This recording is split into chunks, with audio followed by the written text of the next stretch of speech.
Hi guys, welcome back to my channel. I am Rita. Today's story is a bit strange because it mixes both horror and mystery at the same time. Most of you may have already heard about it in somewhere, but now we're going to talk about it.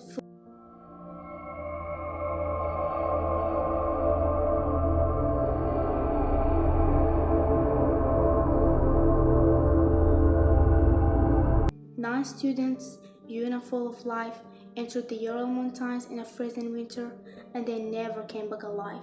How and why? That's the story that has puzzled scientists, the police, and even the public for more than 60 years.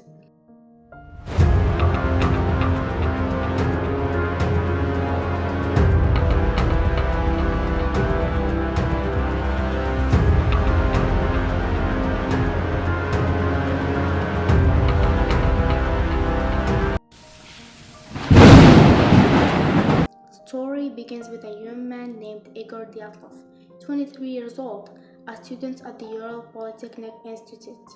He was a natural leader, smart, organized, adventurous. He decided, along with 9 of his colleagues, to go on a difficult ski trip in the northern Urals.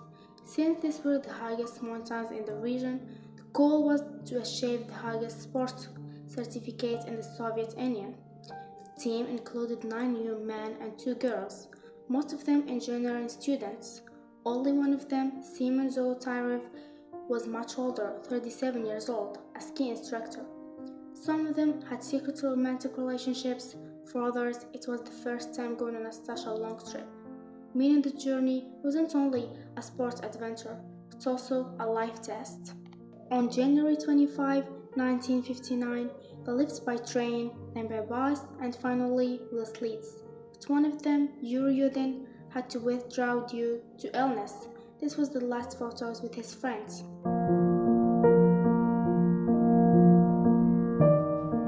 The road was long, and the freezing cold dropped to dozens of degrees below zero. Yet, the photos left on their cameras showed smiles and laughter, as if they were unaware of the danger waiting for them. On January 31, the weather worsened. Snowstorms and strong winds slowed their progress. They were supposed to descend to a valley, but a small deviation led them to stop on a mountain slope called Holat Sichel, or the Mountain of the Dead in the local Mansi language. Since the locals were seen as a bit wild, the hikers feared they may hurt them, but in reality, the Mansi had warned them not to stay in this mountain.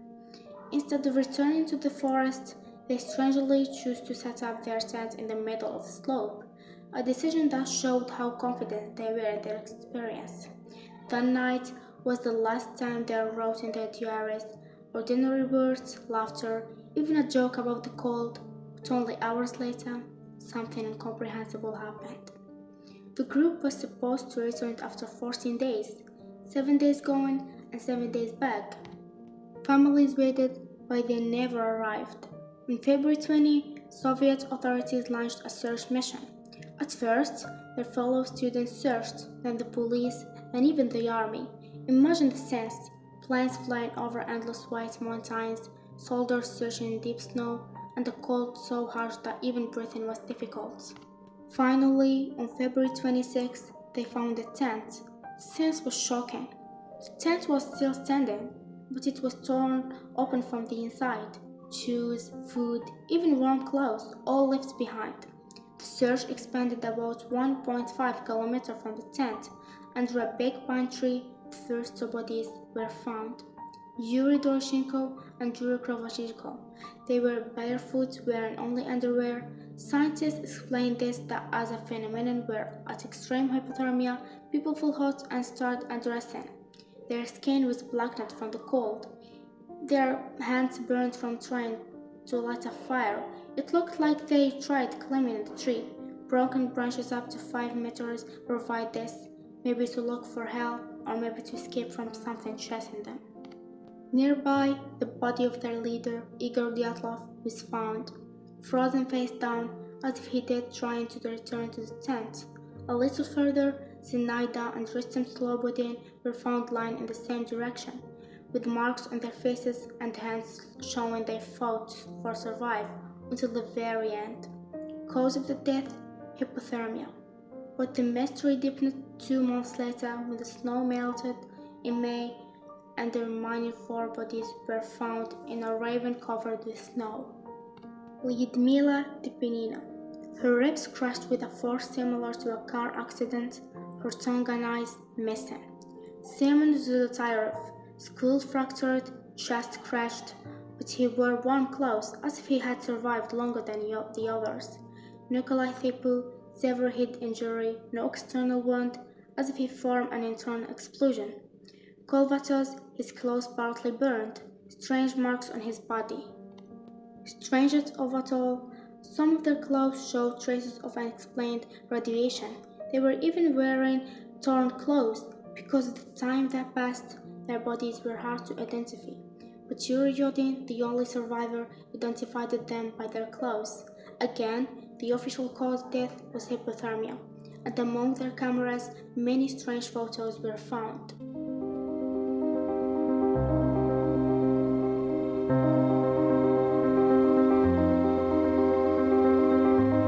After the discovery, many theories spread. The first was an avalanche, the official explanation, but it doesn't explain the strange injuries. Second, more logical to many, was a military experiment. The area was close to secret sites, so maybe a metal implosion or a nuclear test happened. Others said animals attacked them, but animals don't take some things and leave others. Some even believed it was aliens, since the missing body's parts seemed removed carefully and each body had something different missing. Another popular theory was the Yeti, abominable snowman. At the site, they found strange large footprints, and one of the photos showed a dark shadowy figure. People linked this to the Yeti. Another theory says the mountain's wind creates inverse sounds waves that caused panic and chaos among the group. After long investigations, Soviet police closed the case with the statement a mystery natural force was the cause. Until today, the question remains, was it a natural disaster, a secret military experiment, or something beyond human understanding?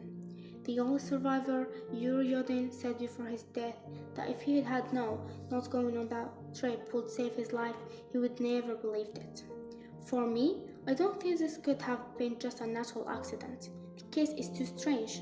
So my question to you guys, if you were in their place, what would you think caused it? And that's today's video. I hope you like it. Don't forget to subscribe, hit the like button, and leave your answers in the comments. See you soon.